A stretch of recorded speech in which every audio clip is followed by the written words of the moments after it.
안녕하세요. IM 경매입니다. 오늘도 역시나 여러분이 함정에 빠질 수 있는 물건을 준비했어요. 영상 잘 보시면 함정에 빠지지 않고 낙찰을 받을 수 있습니다.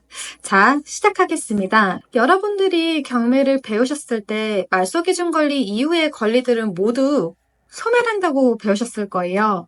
그렇게 배우고 오늘 소개할 물건을 낙찰받았다가 무려 3억을 추가로 물어줘야 하는 상황이 생깁니다. 오늘 물건은 경매가 진행됐음에도 근저당이 소멸되지 않고 낙찰자에게 인수가 되는 경우에 대해서 설명해 드릴게요. 경매가 아닌 일반 매매 같은 경우는 매수자가 기존 근저당을 인수하고 거래하는 경우가 있습니다. 예를 들어 아파트의 매매가가 10억인데 이 아파트의 A은행에서 근저당이 7억이 설정되어 있다면 이 근저당 7억을 인수 후 3억만 지불하고 매수를 할 수 있습니다. 보통 경매가 진행되면 일반적으로는 모든 근저당은 말소가 원칙입니다. 그런데 경매가 진행되어도 그 근저당권이 소멸되지 않고 낙찰자에게 인수가 되는 특별한 경우가 있는데요. 경매 초보분들은 아마 경매 진행 시에는 근저당을 무조건 소멸한다고 생각하고 입찰을 하게 되는 경우가 아주 많을 거라 예상이 되는데요. 실제 사례를 통해 알아보겠습니다.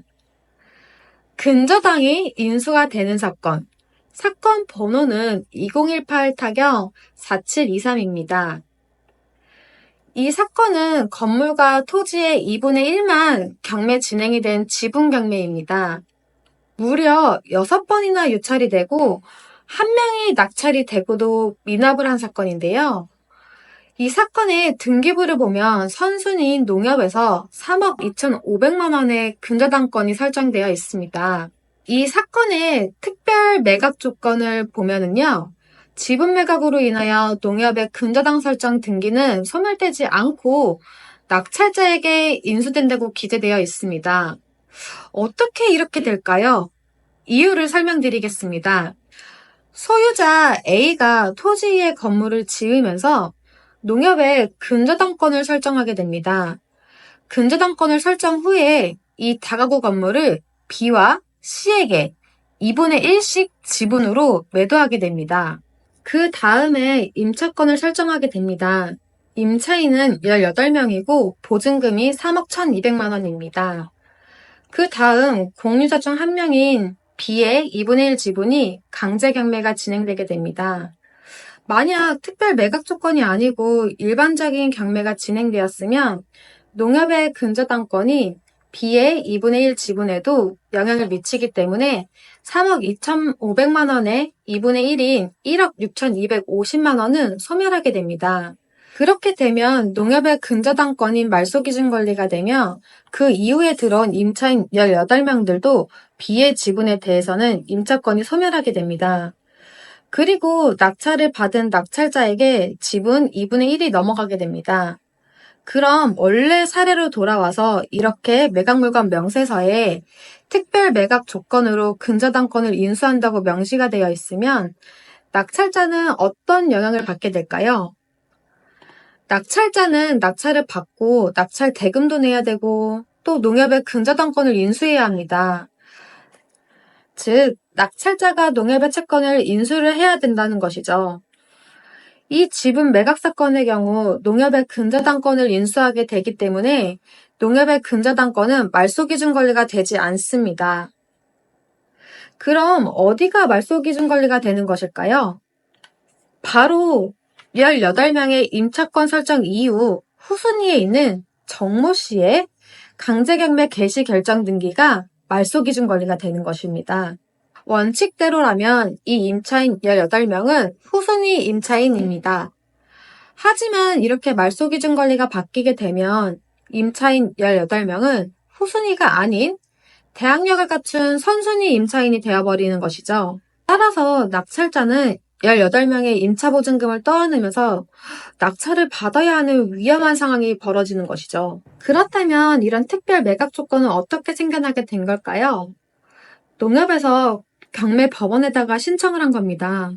경매 진행 시 본인들의 근저당권을 인수하는 조건으로 경매를 진행해달라고 한 것입니다. 왜 인수해달라고 신청을 했을까요? 본인들의 근저당권은 해당 다가구 토지와 건물 전체에 설정을 한 것인데, 이 사건의 경우 한꺼번에 경매가 되지 않고 비의 지분인 50%만 경매가 진행되면 채권 회수를 모두 하지 못하는 경우가 생기기 때문에 특별 매각 조건으로 경매 법원에다가 근저당권을 인수하는 조건으로 경매를 진행해달라고 신청한 것입니다. 정리를 하자면 원칙적으로는 경매가 진행이 되면 모든 근저당권은 소멸돼야 합니다. 하지만 이 사건은 낙찰이 되면 낙찰자는 특별 매각 조건으로 인해 원래 말소 기준 권리인 농협의 근저당권을 인수해야 합니다. 그러면 말소 기준 권리가 농협의 근저당이 아닌 2018년 4월 18일 정모 씨의 강제경매 개시결정 등기가 말소 기준 권리로 바뀌게 됩니다. 이렇게 말소 기준 권리가 바뀌게 되면 18명의 임차인들은 2006년 11월 22일 농협의 근저당보다는 전입과 확정 일자가 늦어 대항력이 없는 후순위 임차인이었지만 말소 기준 권리가 2018년 4월 18일 정모 씨의 강제경매 개시결정 등기로 바뀌게 되면서 대항력을 갖춘 선순위 임차인으로 변신하게 됩니다. 최종적으로 낙찰자는 농협의 근저당뿐만 아니라 18명의 임차 보증금까지 인수해야 하는 이중 부담을 떠안게 되고 엄청난 금전적인 손실을 발생하게 됩니다. 이번 사건을 통해 볼 수 있듯이 부동산 경매는 깊이 있는 공부와 철저한 준비가 필요합니다. 자칫 경매가 쉬워 보일 수 있으나 사전에 충분한 검토가 이루어지지 않으면 예기치 못한 엄청난 손실이 발생할 수 있습니다. IN 경매 식구들은 이번 영상을 통해 숨겨진 함정이 있는 이런 사건을 만났을 때 주의하시고 금전적 손실을 방지하시길 바랍니다. 오늘은 경매에서 특별 매각 조건으로 근저당권이 소멸되지 않는 특수 경매에 대해 알아보았습니다. 저희 IN 경매는 부동산 경매 물건 중에 특수 물건 위주로 많은 정보를 드리려고 합니다. 저희 IN 경매 구독과 좋아요, 알림 설정 부탁드리겠습니다. 감사합니다.